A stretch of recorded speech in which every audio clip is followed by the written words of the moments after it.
Ladies and gentlemen, welcome to episode 6 of the Fuck or Suck podcast. We have an incredible guest that we are fortunate to have on today, Madelaine Rascan. Welcome to the Fuck or Suck podcast.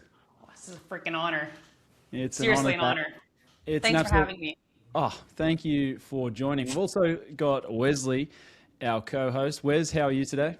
I'm good. Thank you, Matt. Hi, Madelaine. Hello, Wesley. Now, guys, Maddie has built an incredible brand and audience, 1.3 million people across all 3 platforms. And she has, her philosophy is simple, but it is a little bit controversial in the fact that she promotes eating more food, lose more fat, but no gym required. Is that correct, Maddie? That is correct. No gym required. Correct. Now, you've built a movement around helping women drop body fat without the extreme restriction, which I love because that's the message that I preach as well. They don't have to do endless amounts of cardio and, they don't have to be intimidated by the gym culture. So congratulations on that, and a massive congratulations on recently hitting the milestone of 1 million followers on Instagram. How did that feel? Oh, man. I feel like I entered your league. That's crazy. I'm sure you felt like the same. It's just, yeah. I mean, at the end of the day, it's just a number, but I think what it represents is really cool, which is a lot of hard work and being able to reach a lot of women kind of joining me on the journey. Bit surreal. Did you celebrate when you hit it? Like my mom gave me like a little cake with a candle. I got some flowers from friends, but I think I just woke up and went to work that day. Oh, and I filmed that reel. I filmed that the reel with me in the slow-mo. I'm not sure if you saw it. I made a little celebration reel. What was the music behind that one? Oh, Amelie. Yes. Yeah, that one. Yes. That's cool. But yeah, it was I feel like the people around me in my life like made it a bigger deal for me, which is super kind, than I did for myself. I kind of tend to do that, but I think I kind of felt the same as well, because it's like, it doesn't just happen overnight. Well, it didn't for us anyway. Some people it does. Have you seen Malibu Fitness lately? Man, that guy's, he's probably at 1 million right now, but the guy's absolutely crushing it. Like, some people do reach massive heights. Yeah. You know the guy? No, I don't. Yeah, he's blowing Malibu? Fitness. Okay. Malibu Fitness. Okay. I think Malibu Fit Max is his Instagram handle. Okay. But I think just a week ago or a couple of weeks ago, Matt, I sent him to you and I said, this guy's going to blow up. We should get him on for a podcast. And I think he was at like 70,000. Now he's at 1 million. He's on 1 million on TikTok, and he's about to hit 1 million, if not hit 1 million. You would know him. IED to the face, ex-veteran. He's super cool guy, like really nice. I'll have to check him out. That's amazing. That's incredible. Anyway, it's not about him. This podcast is about you, Maddie. So yeah, let's go back to me. What I was saying is that feeling doesn't generally come quickly, and it's completely okay if it does come quickly. It may, feel a little bit more like when the family and people around you are like, oh my God, congratulations. But like you said, it's kind of like, I earned this. It took a lot of hard work to get here. So it doesn't just like happen. Although it's so cool when it does, it just, do you know what I mean? Like, totally. Just another day. It's like you work every day. At least for me, it was like, I started the account about 3 years ago and just tirelessly work every day to put out like a good piece of content. So it's not like I woke up and it was 1 million. It was, you could just see like, kind of see it coming. Once I was at 900K and I was kind of moving fast, I was like, whoa, like it is really going to come. But yeah, it wasn't like fluke or luck. Like if you know me in real life, like all I do is work on content. Like that's all I do. It's all I think about. Like I fully obsess over it. So yeah. 100%. I think like, that goes for anyone in a high position, whether it be social media, work, sport, whatever. To a lot of people, like you've got to be obsessed to be able to get there, because you got to still be motivated, or you still got to be disciplined, I should say, on the hard days or if your freaking cat dies or something, you still got to do a video. You've got to show up, because if you don't, someone else is, and you don't get to this position, or most people don't get to this position unless you are that dedicated to be able to show up every single day. So hats off, and you did it in half the time that I did, so hats off to that as well. Took me fucking like 8 years, man, to get there. Yeah, but I guess you probably found your, like, when did you actually start the show where The Fuck Will Suck. Yeah. Like only last year. So that was the thing. Like I went from 130K last January up to, I think I finished on 1.5 or 1.6 last year.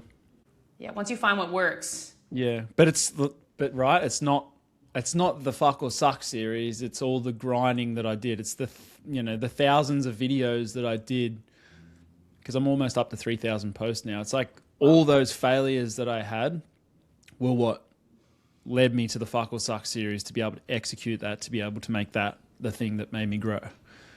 Totally. I feel like you have to, I get a lot of questions about like content creation, and it's like, just start. Like, you're going to fail so many times with content. Like, just start failing fast now. Stop prolonging or waiting for the perfect post or whatever it's going to be, the perfect camera, this and that. Get it out of the way now so you can start learning all the bits and pieces, like getting those green lights, like, okay, that worked better when I said that was better, this lighting was better. Just so you can start learning and taking action and improving each time. But you wait all week and then you put out one post, and you do that only, once a week for 52 weeks. It's like, triple the time or 7 times the time to figure out what is actually going to work for you. Yeah. And it can be hard if you're showing up every day, posting, and it's not working. I've been there. I posted for 2 years and didn't grow any. I was stuck on like 14.8 thousand, and then I'd go up to 15.2, and then I'd go to 14.9, and that happened for 2 years straight, posting 7 days a week.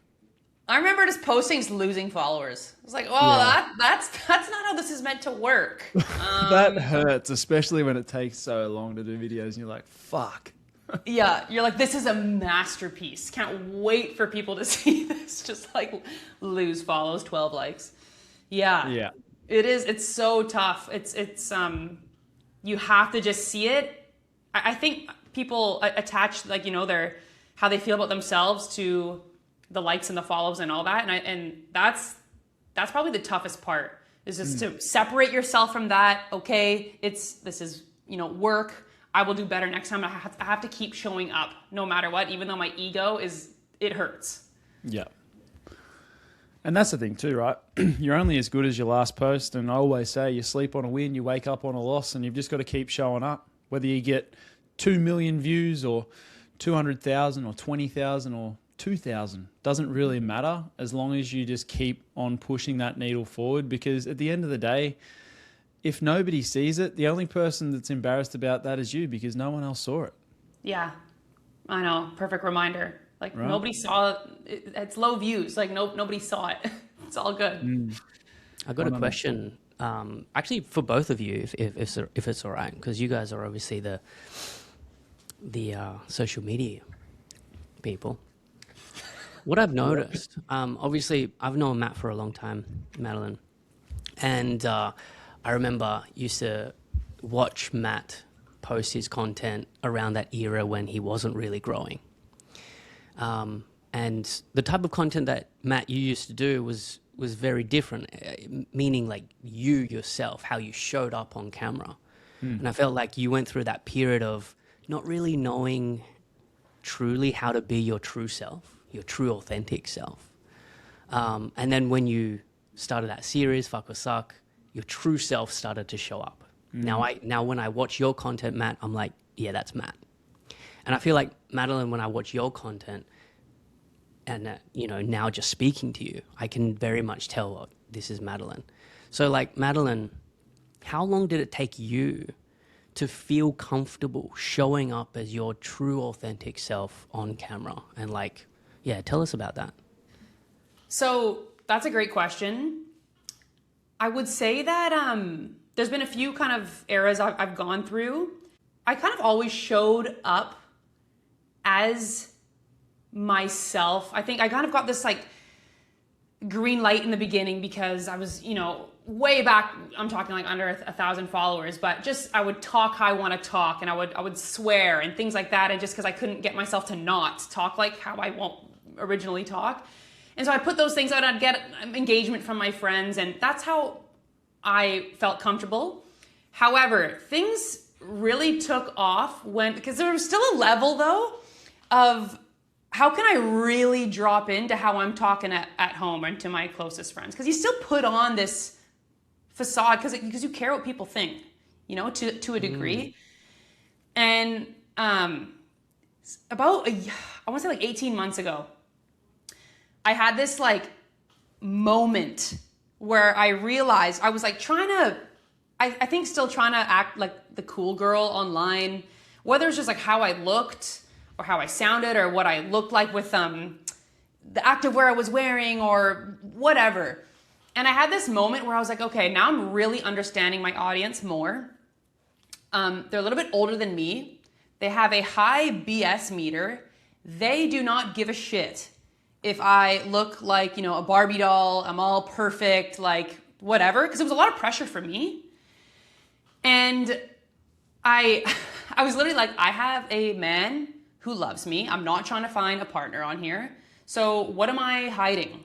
Like, what if I just start fully, like with the swearing too, I started to tone it back a little bit. Maybe that's a bit aggressive. I remember my dad, now he fully supports everything that I do. But, a couple years ago when you don't have as many followers, you're kind of like, maybe it's not a good idea to talk like that, And so I started to second guess how I came across, which is, I come across pretty strong, I think. And then something just clicked. I would say it's like 18 months ago. And I was like, yeah, I don't need a partner. I'm talking to, let's say 40 to 50-year-old women. And let's just be totally real. Let's just drop in all of it. And as soon as I did that, I had like one of my biggest spikes. It was like, I think I hit 100K Wow. by just showing up, like totally just saying what was on my mind and not filtering it as much. And that was, that it just pretty much from that moment, I got like the validation, like, yes, lean into this, lean into you, stop hiding that. That's what makes you you. And it's okay if it's a bit aggressive for other people because you're going to bring in the people that really do, like that. And that kind of brought me to where I am now. And that's why I believe so much in just really, I know it's tough. It's so hard to put a camera in front of your face and be like, okay, act exactly how you would like in front of, it's super hard for most people. But what we don't realize is that we gravitate towards those people online when we're scrolling. We feel the fakeness from other people, and we gravitate when we can feel that somebody is showing up as themselves. Yeah. And I wish you feel like when you come across those people, you're like, wow, they actually get me. Do you know what I mean? And you understand that not everyone is going to like what you're watching, but that's the cool thing about it, and that's why you resonate and click with certain creators and certain people because they are like you.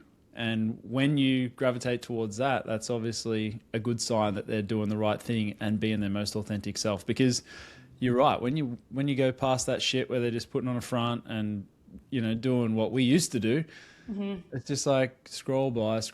So there's a massive secret in that. There's a massive secret in that. I remember many years ago, I think it was like 7 or 8 years ago, but actually maybe even more.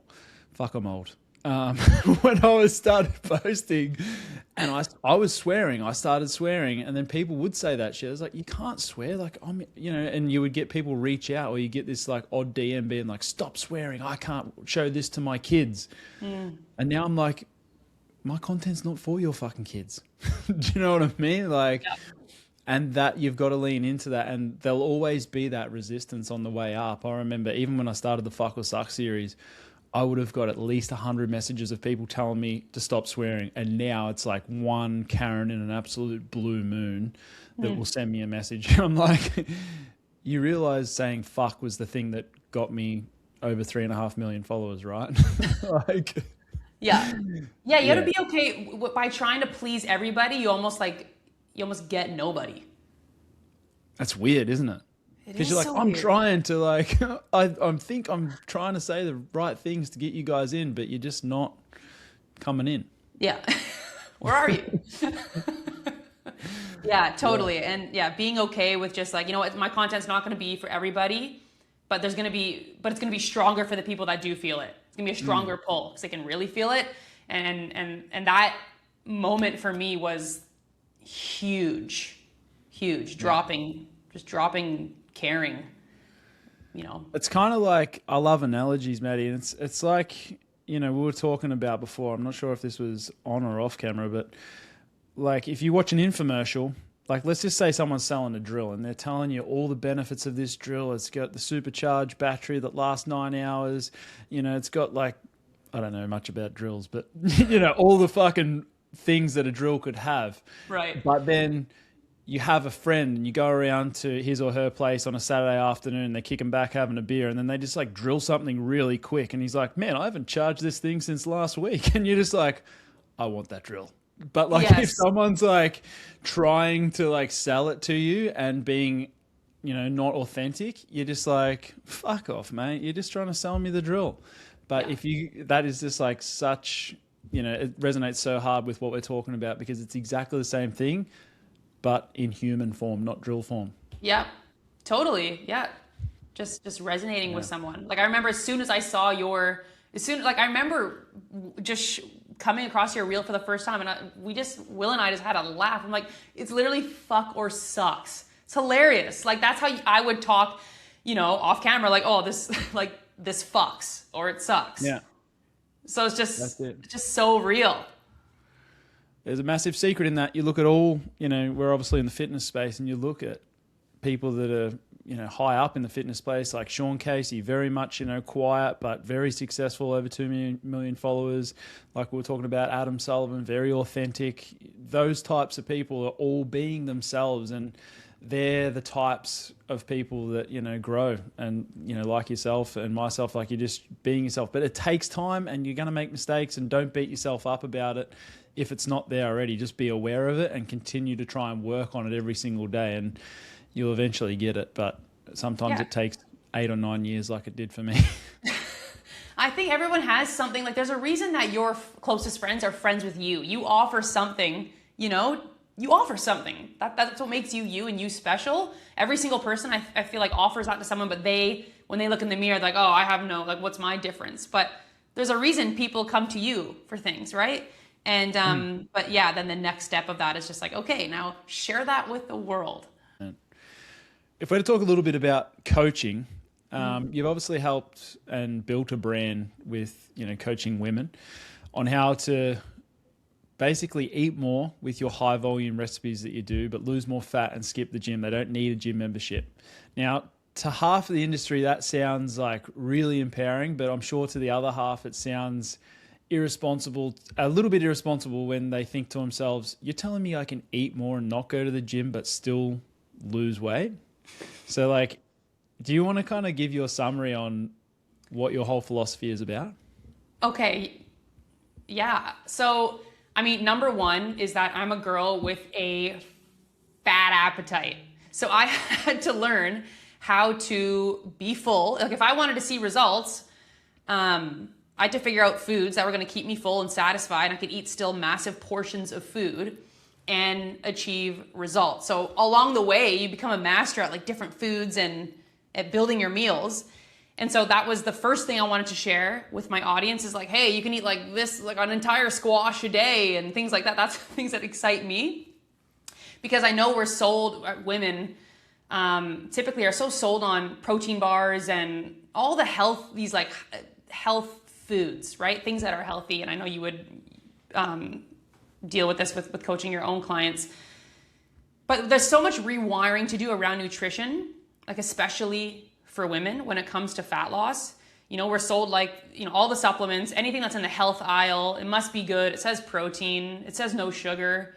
But a lot of these things keep you on like this dieting hamster wheel because they don't keep you full. They're still processed foods, even though it says protein on it. It's still a processed food that's engineered to make you want more. And that was where I got really, really stuck and could not see results. I used to just work out like a monkey, like a literal monkey. And I was stuck on the all the processed diet stuff. I couldn't go out for breakfast. I had to eat my oats at home before I, go somewhere. It was super restrictive. And so breaking that cycle for me was super freeing. So that's what I like to share with my audience. And then when it comes to workouts, I believe that like as humans, we've gotten this far without needing a gym to live a healthy and fulfilling life. Like, do I think you need resistance training and to be strong? Absolutely. But that doesn't mean that every woman that walks this earth needs to sign up for a gym membership or they're destined to fail or have sarcopenia. And so I think that just removing that kind of barrier, like women are busy. There's so many things, like a lot of the women that I'm coaching are moms. They're taking care of their own parents, like so many things on their plate. It's like, okay, well, listen, your only choice is to sign up for a gym. I think that's a load of shit. And so being able to train at home, 30 minutes effectively, right? Effective strength training. Now you've gained your whole morning back. There's no packing a bag and doing all that kind of stuff. And then if you want to eat a lot of food and still get results, I'm going to show you how to do that as well. But two things that were really important to me, things that like I used to just spend so much of my life at the gym and so much of my life on like a diet hamster wheel with like tons of food noise and just restriction that I just thought would never end.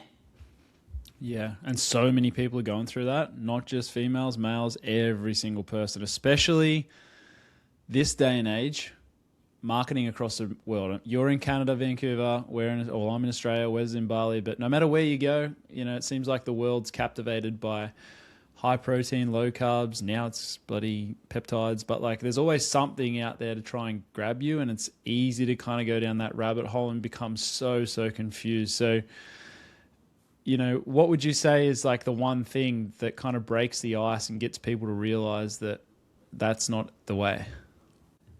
I would just, like, for most women, I say almost like go, it sounds extreme, but just, see for yourself by cutting out the processed, the protein stuff, cut it out for like 30 days and force yourself to eat food, like real food, like sweetness, berries, honey, for example.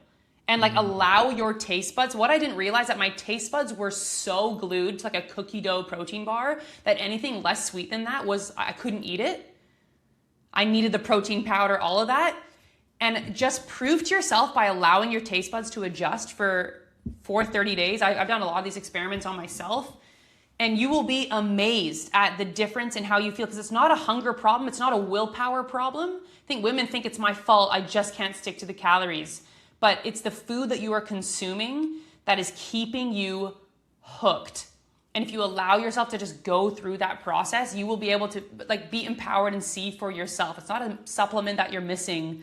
There's just so much you can be sold. Keeping women confused is like, the goal of marketing, which I hate.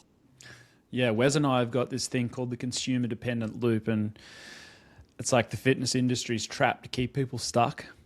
And this is one of the ways we talk about it in the fact of like coaching short-term, challenges and programs that are designed to keep people like bouncing from program to program. But there's very much a consumer dependent loop in marketing and foods and whatever the trend may be, whether that's carnivore, peptides, keto, whatever it may be, people pushing, and they're kind of like, they want you to form good cop, bad cop. So it's like, when you were saying that, I was thinking, that is actually a fucking really great idea. But in that process of the 30 days, don't be like, the protein cookie bar is bad, I can't have it. Just be like, I'm going to experiment not having that. And, I'm sure you're the same. We don't have protein bars often, but you don't look at them and be like, that's Satan's food sitting across the counter. Don't anybody ever eat that. It's like, I really enjoy having an alcoholic drink sometimes, but do I have them every day or every week? No. But I don't say that alcohol is the devil and, nobody can have it. If you can enjoy one in moderation and be able to, have it occasionally, it's fine. It's the same for food. Like, we want to be prioritizing these foods that make us feel good. And like you said, kind of like make us realize that we don't need these ultra sweet, refined, processed things that actually just make us feel fucked up in the guts anyway. Yeah, totally. That's the one thing I feel when I'm going through the health aisle. Like I see all those bars, and like I just feel like my gut just turns. But exactly, it's not like, oh, if you eat that, like that's like if you were in a pinch, right? Yeah. Like nobody come after me if you see me somewhere and I'm freaking, I haven't eaten in hours, and like God forbid you just see me with whatever, some sort of bar. It's rare. I would really choose, typically it's going to be rare, but still, exactly. It's not that the food fear is not what we're aiming for. And I think that just in the beginning, sometimes because women are so like the relationship with food and taste buds has become so tarnished that I do think something like extreme, right? Like cutting it out completely, say 30 days, 60 days, whatever the goal is a tool. But then of course, once you get to the other side, like it's life. You're gonna go out, you're gonna have a dessert with family, whatever it's gonna be, but you've broken that chain almost. I feel like it needs to be extreme. It's okay to be more extreme with yourself for a certain amount of time. If you're like, I need to create change. I'm serious about creating change. It's kind of like, drip feeding. If just have one, this like, I was gonna use like a drug analogy for like a drug addict, but like, just a little bit per day. It's kind of like, keeping you alive. Yeah. We call this the force period.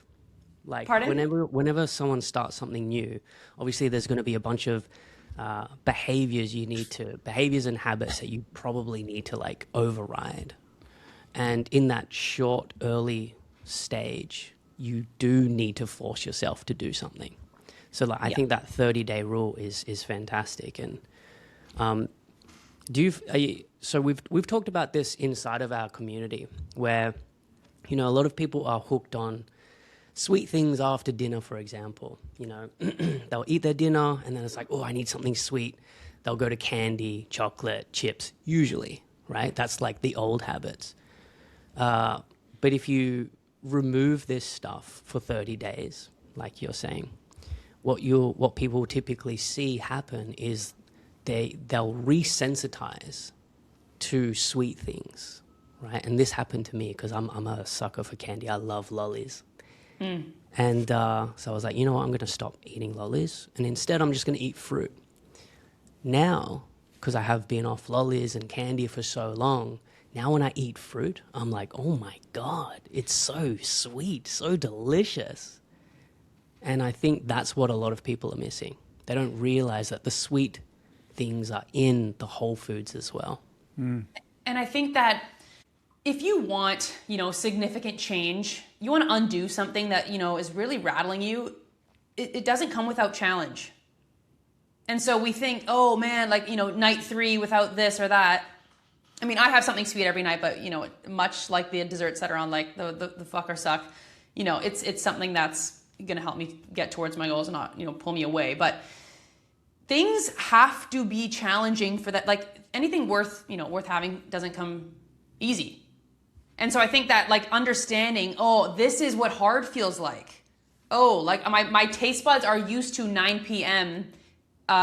Salt and vinegar chips or sour keys or whatever. Do people eat sour keys anymore? I'm not sure. But, understanding that, and we want things to be easy.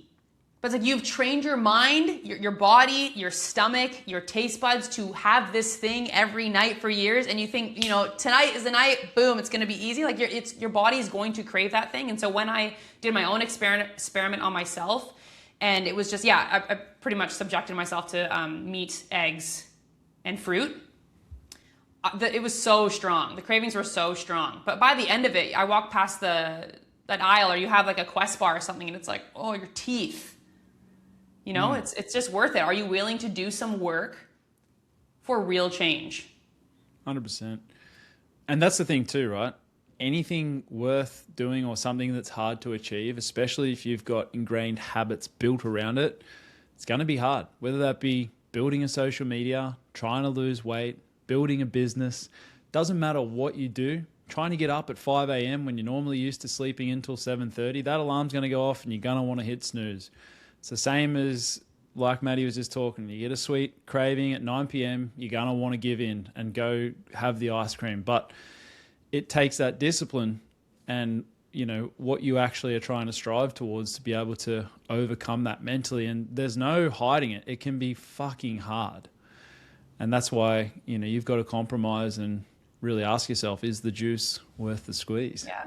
Something I wish more people knew is, I would say it's true for me and true for most, is that the pain of staying the same is going to be greater than you going through that. Like, you will, when you prove to yourself and you come out on the other side, you will be so glad that you did and so proud of yourself.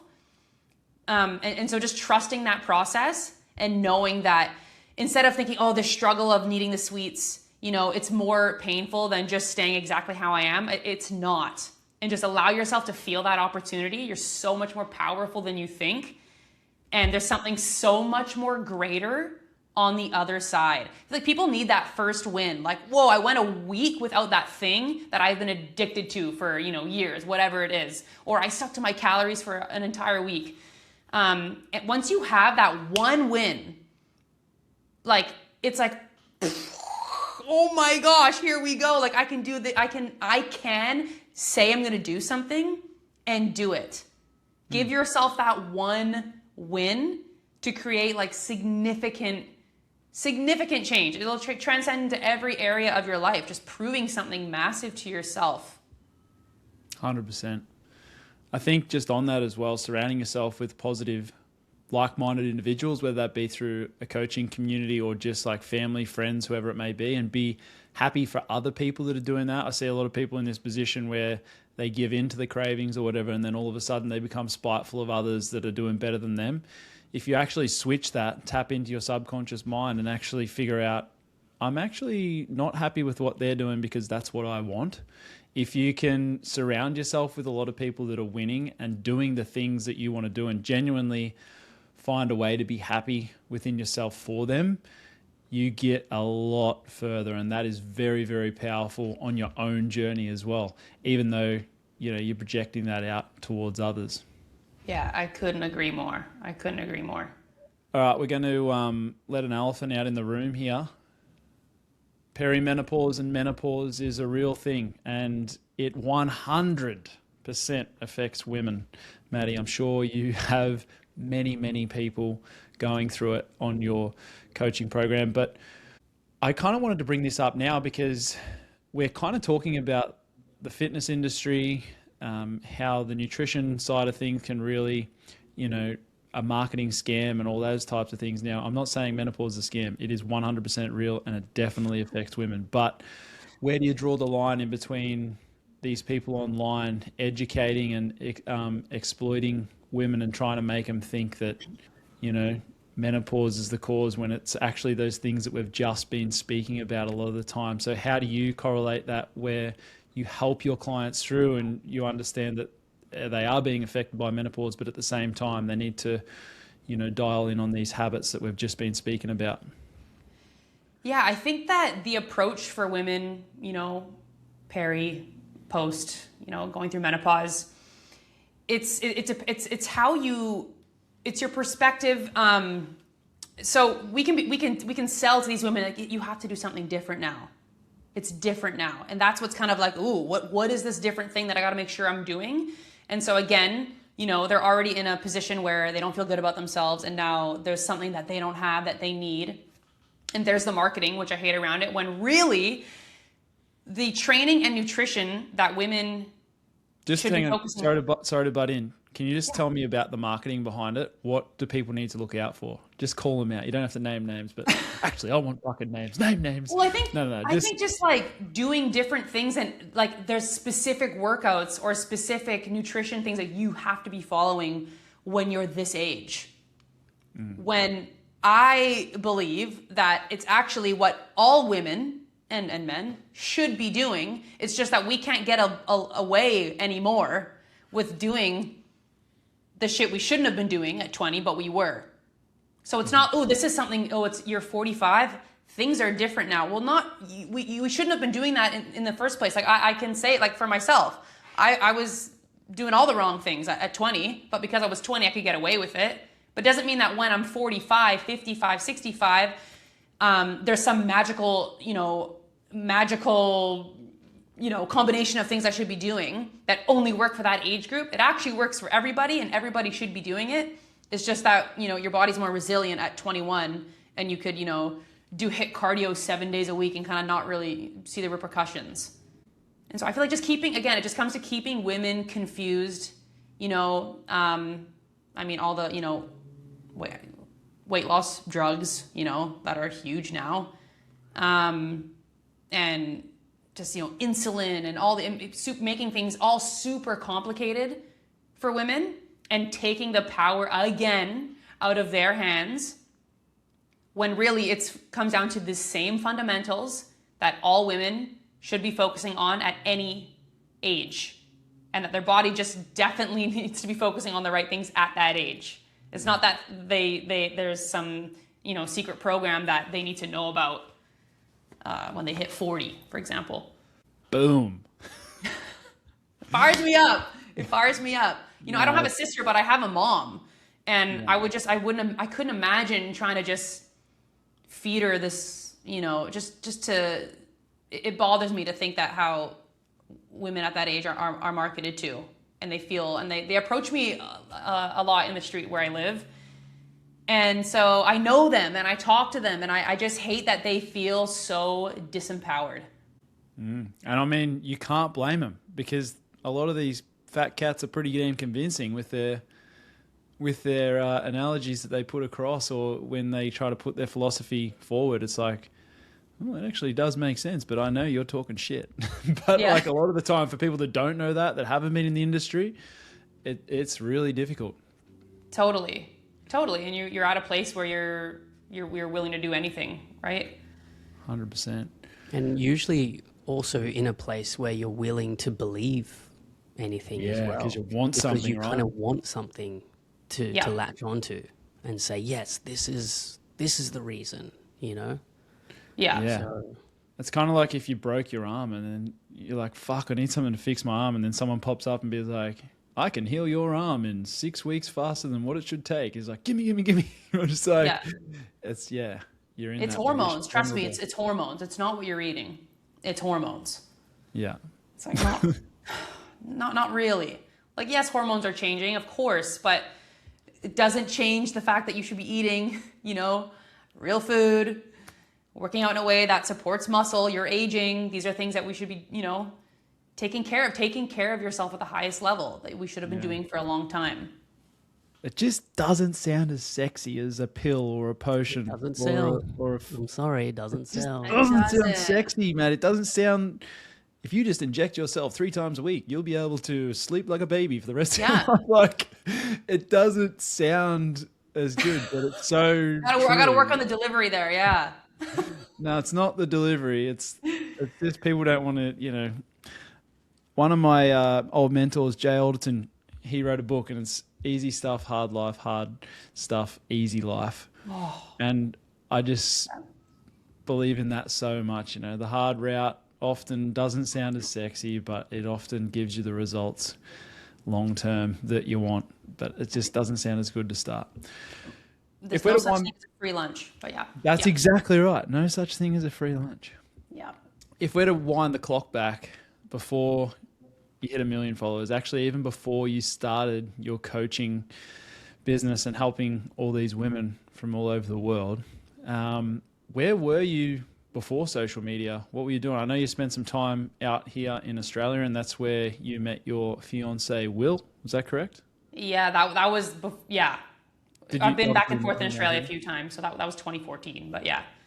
Damn. So yeah, give us a bit of a rundown on that. I mean, like where I was, like right directly before I started coaching? Well, yeah, just kind of like give us a rundown of like what you were doing before a coach, and then, we're out here in Australia, what was going on? So I have just trying to get by, basically. My focus was getting my residency in Australia. So I was doing a lot of odd jobs, working under the table Yeah. What were you doing? What sort of odd jobs did you do? Oh my gosh. Well, first of all, you don't even want to know the farm work I had to do in Australia. Did you work in the shearing sheds? So I did, it was like zucchinis, tomatoes up in Bundaberg. Damn. I think I made like $16 in a day. Oh, they were paying per bucket or whatever. Yeah, per bucket. It was so bad. Up there too. Yeah, Australia's made me have to work for it. I'm not going to lie. Really, I had to work for that residency. Will just flew into Canada. They're like, welcome, sir. Here you are. But for me, man, they did not make it easy. And so, that was the beginning of my Australia, experience, all sorts of things. But kind of right before coaching, it was actually my dream was to be a producer and DJ. So I had a few gigs and I was producing every day. And I would go to my job that was, kind of like barista work and nanny, like anything, cash work. Always worked a lot, anything I could do. And then I would come home and produce. And then on my off time, I would work out. So my hobby was music and fitness. And then I was just doing a bunch of cash work to just get by and get my residency because not supposed to work while that's happening. You're in a bridging visa. Mm-hmm.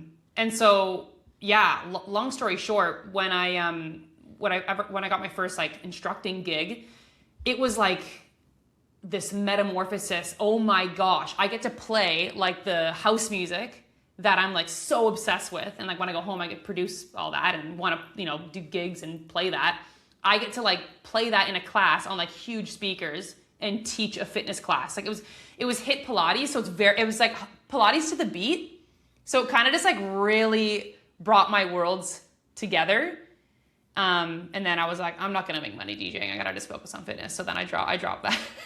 But yeah, that was just getting by. How long did you do that for? The producing? Yeah. 2 years. Did you make any money out of it? I'm gonna look. I think my gigs, I might have made $100. Damn. Over 2 and years. then I put a song on Spotify and stuff. But what's the song? Is it still on? Oh, listen. You gotta drop them. It's kind of a banger. I have some unreleased bangers, but You secretly put it behind one of your videos, so Yeah. Yeah, no. My brother's actually quite an advanced, touring DJ, and so we get him to do all my all the mixes for Studio Era because it has to be copyright free. Oh, yeah. So I'm make it as good as we can, but he's put some hilarious you're working out with Studio Era. I'm like, lit, that's great. So we do throw some funny stuff like that in there. But yeah, it was just getting by. I was just dirty kind of jobs. I could work at a nice cafe. They wouldn't pay cash, right? So yeah, kind of all the crap ones would hire me. What made you want to go into fitness? I have been obsessed with everything around fitness and nutrition since year 11 in high school. Obsessed, fully obsessed. I was in my last year of high school, I graduated a semester early, and the semester I did stay for, the first semester, I did leadership, gym, and then women's fitness. That was all I did. So I was deadlifting at 10 a.m. in high school. When you say you're obsessed, was it a good obsession or a bad obsession, or was it a bit? It was a good obsession until it wasn't. So I loved lifting. I loved that I was pumping out 50 push-ups, and I loved that. But all of a sudden, by the end of high school, it turned rough because I was looking up to that era of all the bikini female competitors online. I started looking up to them. The tilapia, the rice cakes, that, and then lo and behold, the binge eating began. Just that real, I just remember I have a vivid memory of just me eating in a day, just 3. I would just keep microwaving Quest bars. I just couldn't stop microwaving a Quest bar. That was eating like that, and taking my advice from women like that, going through bikini prep. I feel the bodybuilding movement, because I was very heavily involved in that as well, as a coach, and it's messed up a lot of people. It's created huge standards and expectations on what you should look like, or what people should look like, because obviously they look amazing. and then obviously all of the habits and behaviors that go into that type of lifestyle, people try to emulate when they're not even bodybuilders, and it just causes so much issues. Yeah. I think it can create a lot of, damaging habits, weird food combinations, you're eating. I was eating like, egg whites with peanut butter for breakfast, just weird. Man, egg whites have skyrocketed you. What the fuck is it with egg white recipes at the moment? Not your ones, but just the internet is going. I'm like, I said to my partner Kara yesterday, I was like, babe, I got to do a fucking egg white recipe. Like, these things are popping off. Once I just got gifted a KitchenAid mixer from my mom. I saw that KitchenAid. I was like, damn, she's balling with that KitchenAid. I didn't buy it, but once I realized I could fluff a cup of egg whites to like a beach ball. We're talking a beach ball of food, and it bakes, and I can like put things on it. I was like, oh my gosh, the world is my oyster. It's that fucking big whiskey attachment that it's got on there. It's super airy. You know what? I think I'm going to go buy a KitchenAid after this, because they look cool too. If anyone deserves one, it's you, 100%. So if you're watching KitchenAid or you're listening, I would love one. Yes. 100%. So worth it. Like I just click on and I walk away for 5 minutes and I turn around and it's like a freaking volcano. Because sometimes normal beaters do not cut it. Normal beaters won't whisk certain things, especially if like your egg whites, because obviously they reckon egg whites from eggs whisk and kind of like fluff up a lot better than just carton egg whites. But with carton egg whites, you would be good to go with the KitchenAid, right? Yeah. Yeah, I mean, I'm not. I actually wonder, like, do you have, like, do you know how to cook? What? Would you say you're good at following the recipes? Like, do you feel like you're quite knowledgeable with like, oh, I know how to like really like, no, you wouldn't do that because like I'm like I don't know how to cook. I'm like a real like Outback chef kind of thing. Like, right. Nah, like I know how to cook, but I'm not Gordon Ramsay finesse. Actually, I just did watch that Netflix series on Gordon Ramsay. I actually really enjoyed it. That guy's a fucking animal. Speaking about obsessed, Jesus. But yeah, I would say that I'm just like an average. Like I would say that I'm competent in the kitchen, but I'm not like super. Yeah, do you know what I mean? You know what I mean? Totally. I feel like if somebody watched me make one of my recipes, they would just be like, oh, it's like a bomb went off. Like, I don't know the tips or tricks or things that might be obvious to other people. But I'm like, hey, it works for me. I have lit something on fire once. I did not know you can't broil with parchment paper on the top rack. I lit a whole thing on fire. Yeah, I probably would make that mistake. Yeah. And that's the thing. Like a lot of the recipes that I share, I'm like, I want it to be easy to make because, if I'm going to spend hours in the kitchen, I'll go to Gordon Ramsay's cookbook. But if I just want a quick recipe that tastes good that's going to curb a sweet craving, I want that fucking thing to be easy. I don't want to be... There's a creator, I'm not going to name him, but like he does a lot of recipes and it's like, you got to crack the door open on the oven for 30 minutes and let it cool before taking it out and don't fucking vibrate the ground. I'm just like, bro, I don't want to do that for a fuck. I'm just going to buy a donut and then fuck that. Do you know what I mean? Like, 100%. 100%. That's why like I test every recipe before I put it, before I make the Instagram, because I'm like, if it just like annoys me that it's just, kind of hard and takes more than like 6 ingredients and like my mental capacity, then I'm just not going to do it. That's the good thing about the fuck or suck. If I make it and it's shit, I can just slam it off the table and say it sucks. Yeah. I don't have to worry about being like testing it before.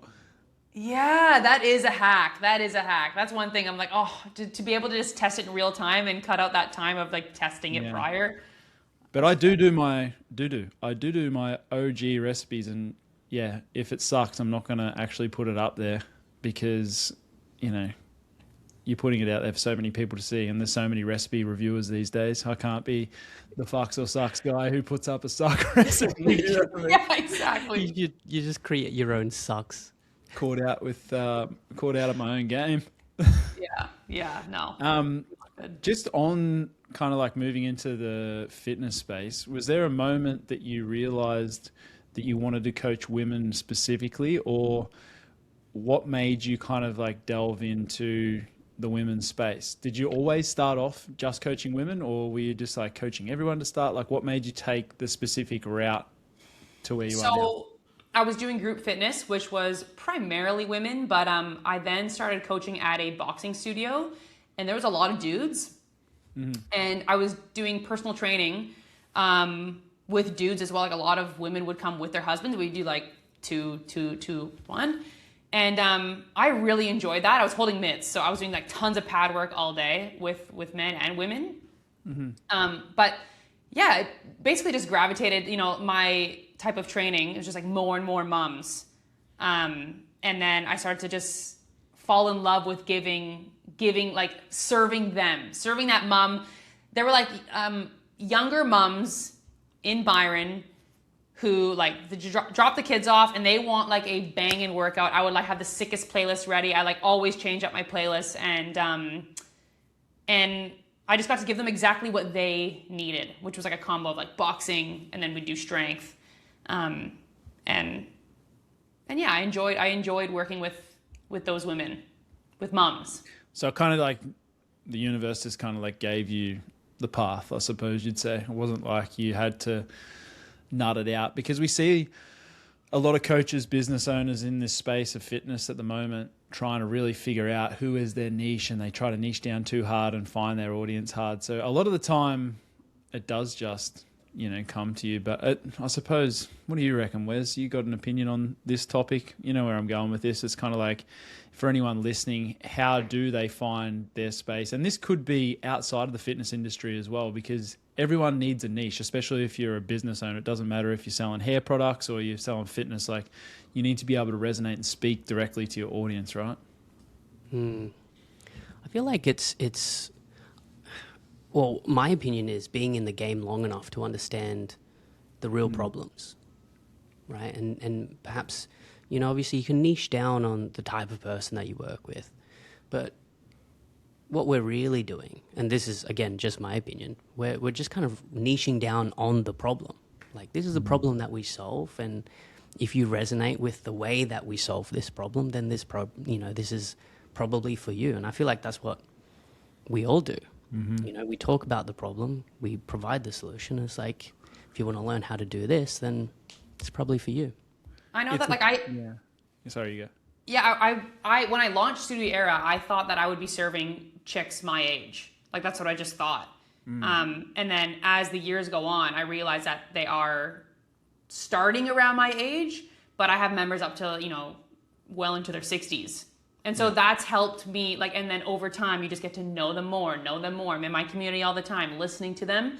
And then that helps me shape my content, and you just get to know who you're helping more. So I think you're right. They absolutely, like, I don't think really you choose, right? Like, you will put your content out there and your value, and then the right person is going to hear it, and your audience will tell you. Exactly. Yeah. It's that thing of, like we were speaking about before, being your most authentic self, leaning into that, and then something generally comes of that. Do you know what I mean? So, like, if you start being your most authentic self and then a problem solver, because that's what we want to do in all of our content. It's never about us, one of my mentors said to me very early on when I was a face-to-face PT, I first started creating content in 2014. He said, never use the words I, me, my. Remove them. Forget about them. It's not about you. It's about who you can help. And I always said that, but you can go down the wrong path. Obviously, it took me 8 years to find it, but I was always trying to help and serve and solve problems. But, if you work on that and make it less about you and more about others, being your most authentic self, like you said, Maddie, I think it just kind of like it'll tell you. Your audience will tell you. And exactly, piggybacking off that point, for anyone who is listening to this and wanting to dive into the content, part of things, maybe they're a fitness trainer or what have you, keeping that mentality. It's not about you. Think about giving that, it's like a FaceTime video or something, and think about, I need to make sure that when they get this video, they have actionable steps, that they feel heard, and that they got help. And so it's not about how you look. If your hair was weird, you had something on the corner of your mouth. I've posted so many things where I'm like, oh, my freaking armpits, something like that. But I'm like, it's not about me. It's not about me. It's about helping that person that's opening their phone. And then when you switch that, it kind of takes the pressure off you. And it's just a big perspective change that helps you put out better content. If you were to say one thing that helped you mentally through your struggle of growing social media, because, you know, I'm not going to, you know, pretend that it hasn't been hard for you. So like when you're in those pressure moments or when things are really fucking hard, like how do you break through mentally? What's your little secret sauce that you use to keep going and keep showing up? I really resonate with the tough love thing. So I'll be honest, right? Like the Goggins, the I don't know if it's something like Andy Frisella, like the people that I listen to are quite like, it's just like. What do you mean who you listen to? You're mates with David Goggins. I saw that video where... Yeah. We're super tight. That was just, oh my God, life made.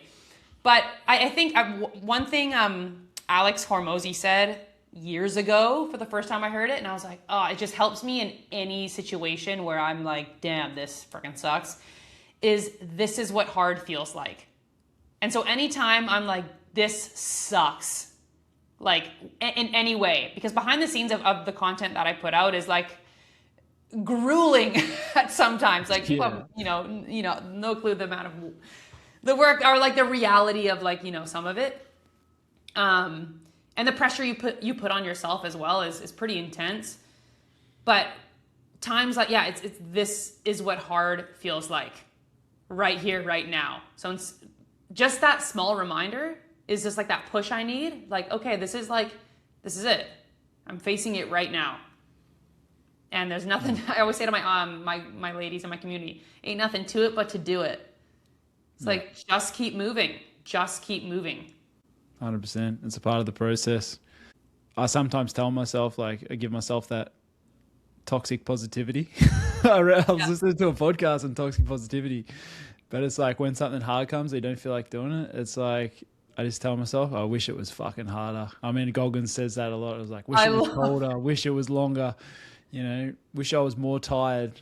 And it's just like you trick yourself into thinking, it's just like, well, this is a part of the process, right? Like these are the things that when you actually break through and get success that makes it so, you know, you're so grateful for it. Yeah, this is where people quit. This is 100%. Right. This is where people quit. It's like Jocko Willing when he goes, good. Yeah. Have you heard it? Oh, this is hard. Good. Yeah. Girlfriend left you? Good. Lost your job? Good. So extreme. But I know that doesn't resonate, like doesn't hit for everyone. And I think, you know, it doesn't hit for everybody. But for me, it absolutely does. That's just what I want to hear. It's just like, what do you want? What do you want? Now, it's extremely hard to copy your content because your content is very much you. In terms of your videos are quite lengthy, which is a great thing because they work really well for you and your audience resonates. But if someone, we all know that there's copycats out there, right? We've seen a few fuck or suck copycats. But if someone tried to copy your content style, what would you say would be the one thing that they would still miss, like that nobody can actually copy? They can't be me. Yeah, what about you though? What is it about you? We know. Well, I actually, like, that's actually, so there's been a few recently where I could literally, I watched a reel and I held it up to Will and I said the script as she said it. And he was like, you were like miming the script. As really? Yeah, I was like, and I just said it. And we both would just say and I hope this doesn't come across at all like in a like a cocky way. No. Yeah. But we just kind of say, can't be me. They can't, it's still not you. And so I feel like it is, without just, you know, saying your authentic self, but it is still me. You can say the words that I'm saying and you can show the recipe that I've made. But I think that there is there's something, you know, not that I'm more special, but, you know, how I say things is how Madelaine says things. It's how I deliver things. It's how it's the feeling, you know, that I'm giving to someone when I'm talking to them, and that, you know, when Jim Bob does it, it's not quite the same. Mm-hmm. And I think that people can feel that. However, you know, there'll be times where people will take something of mine and it'll rip, and that's okay. But there's something that makes humans just different, and you can feel it. Yeah, it's kind of like what we were talking about before, about the drill scenario. It's like you're that girl on a Saturday afternoon drilling away, not even trying to sell the drill, but it's selling itself. And then someone that's trying to copy your shit is like, you need to buy this drill. It's got all these functions, blah, blah, blah, blah, blah. It's like they're not authentically bringing it across to other people. So, sometimes they sell a few, but a lot of the time they're one trick ponies. There's levels to this shit, and you got to be more than just, I always think when people copy my stuff, I'm like, bro, like I'm already on to the next thing. I'm already on to the next recipe. I've got more fucking tricks up my sleeve than fuck or suck. Like if fuck or suck was to die tomorrow, I ain't stopping. I've got more shit in the tank. Like, yeah. You know what I mean? And I'm sure a lot of, maybe they don't, but like, and in your OG people will know, like, hey, that's what Matt started. Yeah. It'll never be the OG, but it definitely did get to me. Like the first few times I saw it, I was crushed. Yeah, especially if they catch you in a shit mood. Like if something's happened or someone's pissed you off, or you just stub your toe on the kitchen table and you open Instagram, you're like, "Fuck you, cunt." Yeah. I worked so freaking hard on that. Yeah, totally. But yeah, I know it's all a mental game. Like on the last the most recent one for me, it was just I had to have a moment like of silence with myself, basically. Yeah. It's like, what are you going to do about it? Nothing. You're going to do nothing. And you're not going to think about it for like longer than a couple minutes because it's part of this game. You don't reach out to them? Call them up? No. Yeah. I gained some inspiration. I actually I'll do a quick like little search of the people that I really look up to, and I'll search their name and the topic. For example, like copycat blank, the person that I look up to. And I'll watch a video that's like on the thing that's bothering me, just for a little bit of like, hey, now this is happening to me. So how should I react? I really look up to this person. And luckily I did find a video that just helped me like come back down to earth. You do not, it just focus on go create, keep doing what you're doing and focus on what you're doing. This is like something that's pulling you down, not moving you forward. That's a good trick. It's hard though. Typing in the thing that you're having a problem with, followed by the name of the person that you look up to. I do it all the time. Any topic that I want to learn about, I'll type in like the keywords of it, and then the person that I really look up to are in that space, and like I'll dig for a video. Like someone's going to teach me something here. That's great. All right, I got a couple more questions. Hang on a second. There's a dog barking in the background. Kara's dash hound. If anyone's got a dash hound, you know. Right. The question is, have you got a dog, Matty? You guys got a dog? No. No dogs. No animals, no pets. Not even a goldfish. Not even a goldfish. No, we travel a lot. It's not the time. Yeah, fair enough. Yeah. Now the question was, what separates the women that succeed from the ones who self-sabotage? I want to know your answer to that. Yeah, accountability and patience, I think. Taking full responsibility for yourself. A lot of men and women, some people are just not ready to do that. Yeah. And so if you are not willing to look at yourself and look at your actions and be like, this is my fault, and this is up to me now to change, unless you're willing to do that, you're not going to, the results are going to be temporary, if anything. Agreed. Like you have to take full ownership, radical responsibility for what for everything. That's one of the turning points for me in my life, was just like, okay, this is all my fault. It sounds awful, but then it's empowering. It's freeing. It's freeing, absolutely. And then patience, understand, like knowing that, okay, I'm cool if I don't see results in the next 14 days. I'm just gonna keep going. Yeah. You got to take ownership. You've always got to take ownership of any situation, even when it's someone else's fault. You may want to feel like you want to blame, but you must take extreme ownership, from the words of Jocko Willink. And life does become a lot easier and a lot less stressful when you do so. You don't win when you win for the 2 seconds that you get to tell yourself that it's someone else's fault. Then it feels kind of nice for sure. But then tomorrow you lose again. It's like you only you can succeed and win in the long run when you just go, okay, there's no one else to blame, and I'm gonna take action now. And whether like I don't get to a workout, or I don't get the steps, or my food wasn't ready for work, or this and that, like on you, and just take responsibility for that.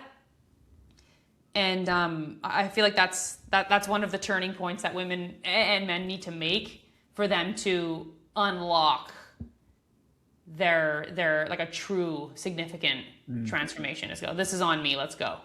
Blaming others and not taking ownership for your actions and everything else that happens in your life, it's like a cancer that spreads.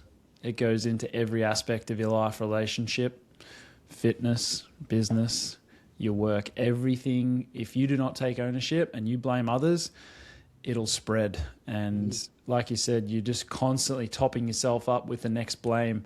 And opposed to if you take ownership, you are building into a stronger person. Every time you take ownership, you make less mistakes. You are sharper in your everyday life, and you win a lot better when you take ownership.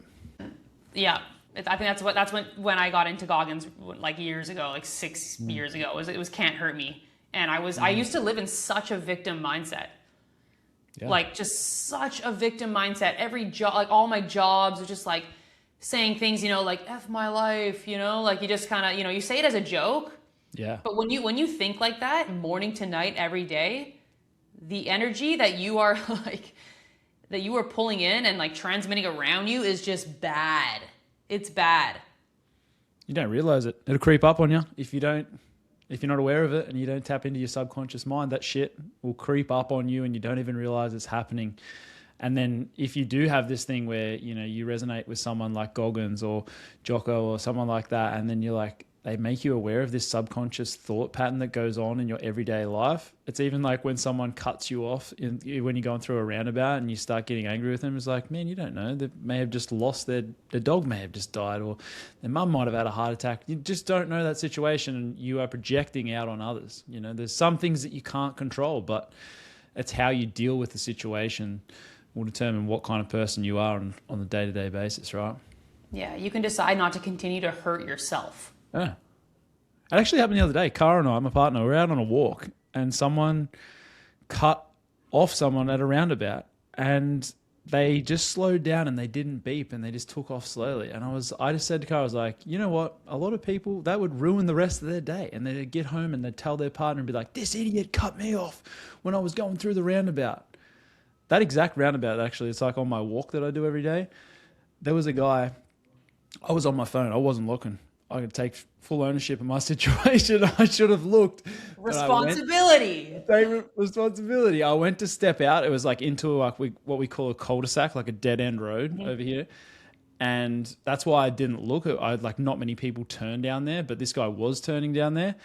And I went to step out and he held the horn, like not a courtesy beep, like he held the horn for like 4 or 5 seconds. And then he was like throwing his hands up in the air. And I was like, apologize. I was like, yeah, sorry, bro. But he was like really pissed.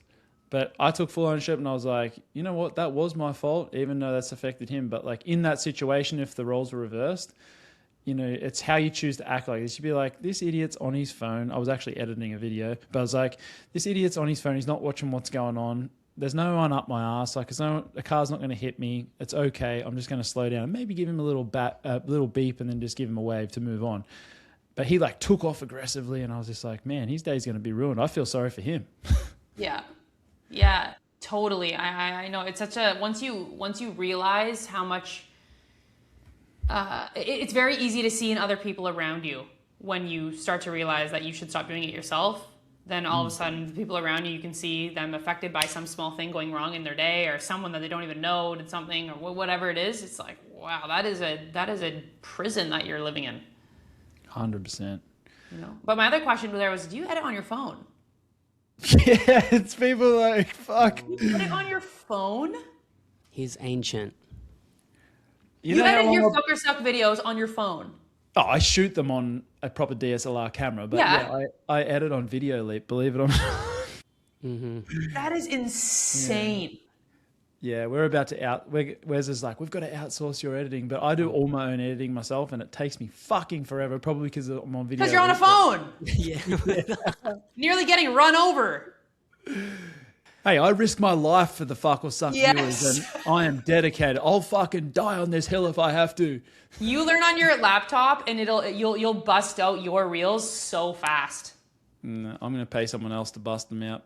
I don't want to learn a new skill. That's fair. All this old guy wants to do is just do a few fuck or sucks. Yeah, and then I'll let someone else edit it. Yeah. But yeah, that's crazy. So yes, I do edit on Video Leap using my phone.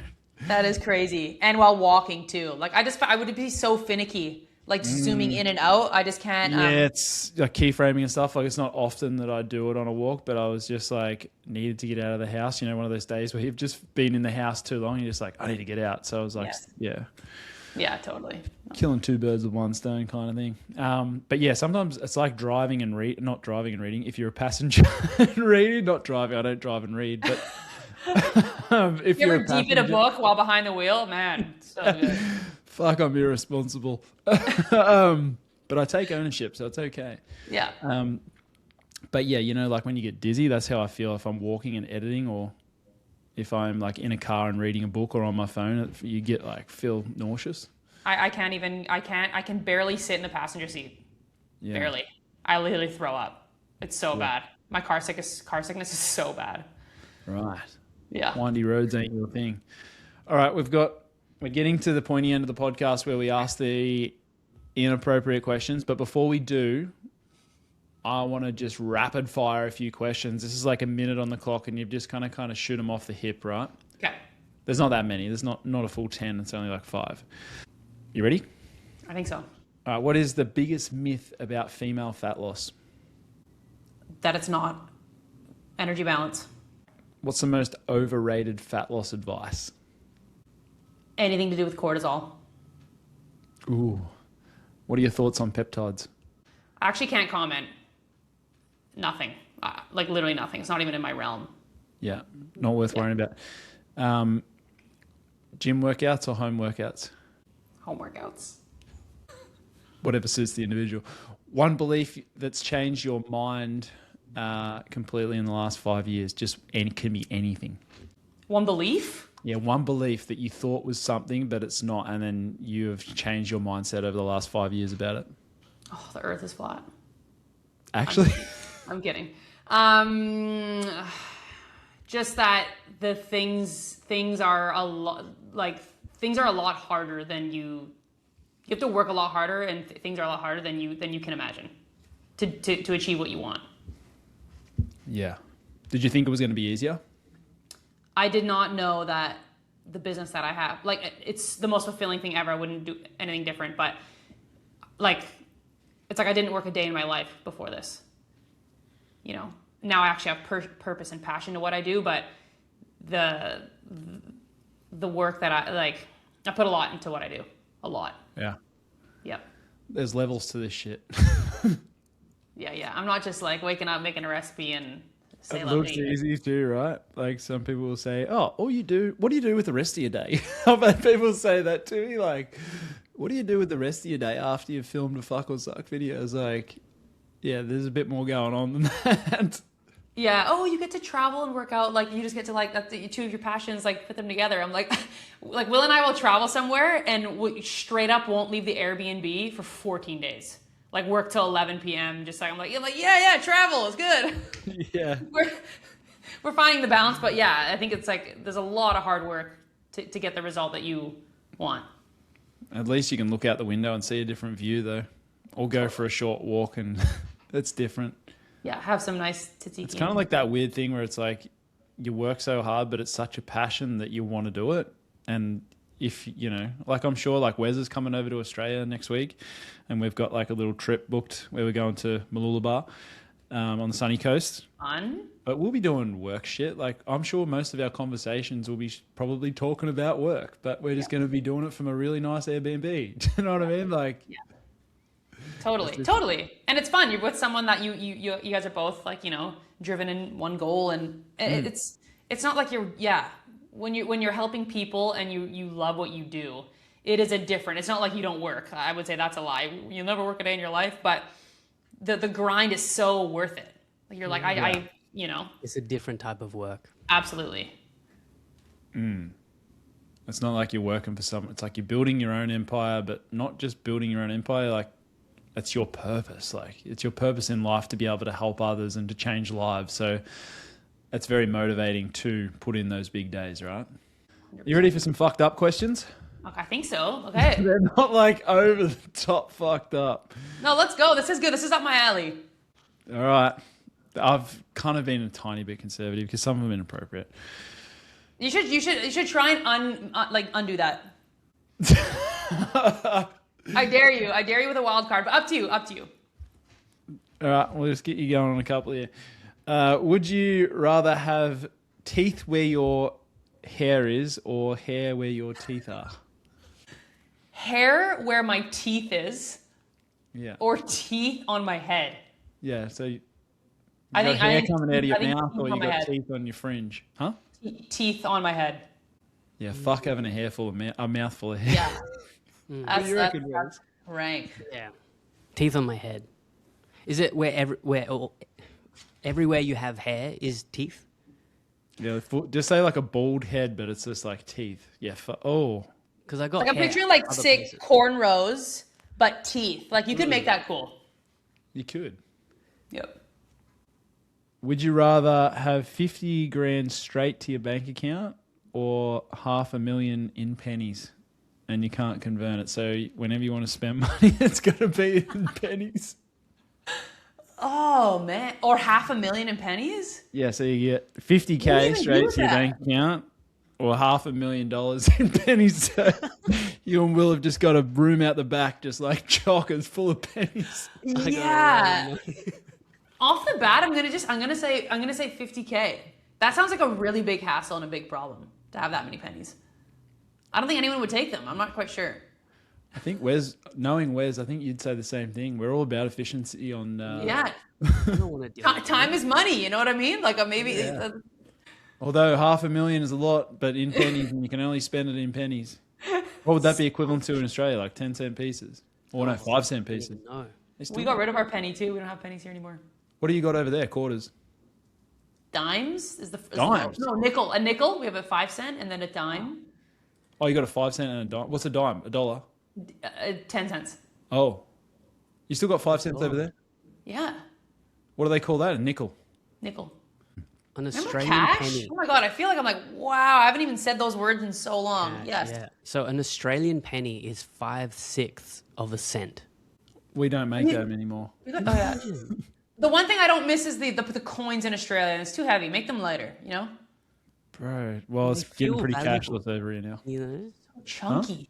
They feel like Australian coins, because they are heavy, they feel more valuable. Yeah. Feel Yeah. rich. That's it. For sure. All right. Well, seeing that the Olympics was on, would you take a guaranteed Olympic medal, but in the Paralympics, but someone would have to severely hurt you to make you eligible? So you could win a gold medal, but Wes would have to break your legs. Ooh, no. No chance. Like, no. I need the medal. Nah. Some people do put like big accolades behind Olympic medals. I mean, they are a huge achievement, right? It's a huge achievement. Totally, but I think it's like for me personally, it's just like I didn't watch the Olympics. It's so cool, but I didn't don't know have it was cable, on, and I was to just be like, honest. Too busy working, mate. yeah, I don't really have. Yeah. No. Cool, but amazing for the people that win those, but yeah, not for me. Right. Would you rather have your mum send you a nude or have her send a nude to all of your friends? Send it over, Mom. You send it. Yeah. Fuck. Yeah. Really? Yeah. Yep. What do you reckon, Wes? My friends don't need to see that. I'll take it. Yeah. Yeah, you got to do that. What about you, Matt? Well, I haven't got many friends. That's the Just trick. get sent to me. I'll take it. Yeah, just like, I don't know, you'd probably cop it, wouldn't you? I don't know. That's weird. I know my mum listens to this, so mum, if you're listening, My mom will be hold off. listening to this too. Send it over. Right, all of our mums, hold off on the nudes. This is Yeah, like oh, I thought Like you right were now, being my phone's serious. like, You wanted me to actually send one over. This is like a boomer misconception gone wrong. Yeah, yeah. No, shit. I'm trying to like look of an inappropriate one. But the other one that I had was, would you rather wear cargo shorts every day or no socks ever again? I love these questions. Cargo shorts every day or No socks ever again. no socks ever again. Oh, like even in the snow, cargo shorts. It's cold Every here. day. No sock. Oh, No sock is brutal because both are brutal. I think I'd have to do the cargo shorts daily. Yeah. Yeah, I feel like I could make the cargo shorts work. Good pockets. I got stinky feet. No socks would just be Socks are so terrible. cozy. Yeah. yeah. You're going to need your socks when you come over here. Where's you got a bit cold feet last time? Did. Very cold feet. In Australia. Yeah. Yeah, well, I live in Bali, so I'm like very... Yeah, Bali is so hot. It's the hottest place I've ever So been. what? Are you going with cargo shorts, no socks? Give me some cargos. I'll make it work. I wonder if they'll ever come back into fashion. Cargo shorts? Mm. Like the dad cargo shorts that like stops Yeah, above. yeah. Dad cargo shorts, yeah. Super functional. Got the phone. They are. They got big Got some pockets. pockets. They got some pockets. Keys. It's just there. Yeah, they're almost pants, and you know they're quite comfortable. I'll walk on for a. Bring back pockets. Anytime I'm wearing something with actual pockets, I'm like, oh my gosh, this is insane. Yeah, like practical pockets too, not like unnecessary pockets like jean. You know that little coin pocket on a jeans pocket? They still Yeah. put that thing in. It's like, bro, why have you got that that little? really for Nobody is coins? putting a dime in one of those pockets. Is that Chicks really the have point? fake pockets, chick clothes, where it looks like a pocket and it's not. The seam is shut. All right. We deal with a lot. Yeah, that's hectic. Yeah, but you guys get to carry around bags, handbags. That's true. That's true. That's true. Yeah, which we get left with most of the time. Carry the bags. Last question, and then we're going to wrap things up. It's been one hell of a podcast. We've got into some good conversations. What is I love this question. Okay. I love this question. What is the one, think about this on a deep level, both of you guys, right? What is the one thing that someone can say that just immediately makes you hate them? You're just like, disqualify, you are a fuckwit. No matter what you say, I hate you. Love it too. Love it too. Oh, Hate them? I mean, hate is a strong word. Yeah, you know what I mean. Like we Yeah. don't. Okay. Like just. I don't think just- I hate. I don't think I actually. I don't hate anyone. But what's the one thing? Let's reframe that. What's the one thing where you're just like, oh, this person's a fuckwit. Do you know what I mean? Like, Probably saying something like I'm different. Like I'm like not like most people. Like I'm not not like wait, most they're girls. saying that you're not. Just reframe. Like, put that in They're the saying email. it about themselves. I immediately know that they likely are like most people. When If they that. say they're not like most people. Yeah, trying to yeah. Wouldn't you agree? Somebody's usually trying to tell you. It's usually projecting. People shouldn't have to tell you. I'm really nice. I'm not into that stuff. Like I'm usually just like hanging out with like, you know, like guys. Like I'm just like not into that. It's like, oh, right. Got it. Yeah. What do you reckon, Wes? What's one thing that makes you immediately think this person's a fuckwit? It's people who talk about themselves too much. It's like, like where they're just not interested in you. Because I'm very like, I'm interested in other people. I like to ask questions about other people because Same. I'm genuinely interested. But when I meet someone, I've met a lot of people in Bali that seem to be like this for some reason, and they just like can't stop talking about themselves. I'm just like, just shut the fuck up. If I'm a third person in a conversation and one person there's like, let's just say like 3 people that don't really know each other, or maybe just like it's a friend or someone that comes in, obviously this person you've never met before, but they like better the story with something they've said in not a conversational way, but in a way where they're like, I'm better than you. Or it's like, bro, this person, like, for example, I just went to the Olympics and I won a silver medal. Oh yeah, well I know my uncle won a gold medal back in 1986, and it just like fully discredits what they've just achieved like that. Where that's probably like where I'm like, you're a fuckwit. Yeah, there's that personality type that needs to make sure that, like, with any topic, it does circle back to them. Yeah, the self-absorbed people. Yeah. Yeah. Some people, I think, do it unknowingly in a nervous way where they're just trying to relate and keep the conversation going, but they don't realize that they're actually kind of discrediting what that person's saying. That's actually probably the thing for me, where I'm just like, nah, get me out of this conversation. I'll wrap things up quick. I feel like you don't need to say, you don't need to say those things you can show people. You don't need to tell people about your amazing qualities. Like, people are going to feel it. Yeah, or if someone's sharing a win, just be happy for them in that moment. No matter what that win is, whether it's like, I just did a strike in bowling on the weekend and I've never had one. Do you know what I mean? Like, don't say, oh yeah, well I got 6 strikes in a row last week. Do you know what I mean? Like, fucking shut up. Totally, 100%. That's a horrible person in the friend group. It's just like, dude, just let him have his moment. Anyway, have you got any more questions for Maddie, or are we going to wrap this one up? I could probably ask so many more, but I know we've got to wrap things up. I just want to say thank you for coming on. It's been amazing. That was such a fun chat. Seriously. Yeah. Thank you so much. I'm honestly like so honored to be asked to be on this podcast. Yeah, Maddie, thanks so much for taking the time out of your day and your week to join the Fuck or Suck podcast, episode number 6. I know we're only early, so you know it's not like we're reaching millions just yet. But it has been absolutely incredible. If people want to find you, where is the best place, and where can they look you up and go and check out what you do? Yep, so just at Madelaine Rascan, YouTube, Instagram, Facebook, and TikTok.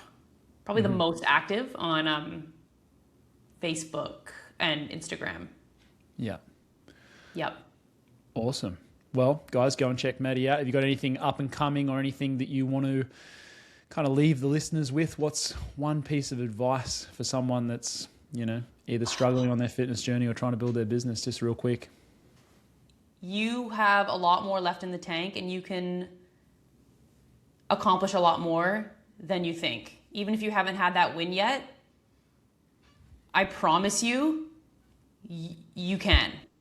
And you can have that win. You just need that one win. And you might have to believe in yourself before you can see, there might not be proof yet, and you have to believe in yourself and create belief out of thin air. But you can. 100%. You can. Well, on that note, thanks so much once again for joining us. Thanks, guys. I appreciate it. Thank you so much. It's been an absolute hoot. Episode 6 of the Fuck or Suck podcast. We hope to have you back on in the future sometime, Maddie. But for now, guys, have a fantastic day, night, evening, wherever you are. Make sure to give this a good old shout out. Tell your sister, your brother, your co-worker, whatever it may be, and give them a listen to this podcast because it sure has been a valuable one. We'll see you on episode 7 of the Fuck or Suck podcast, which is just around the corner.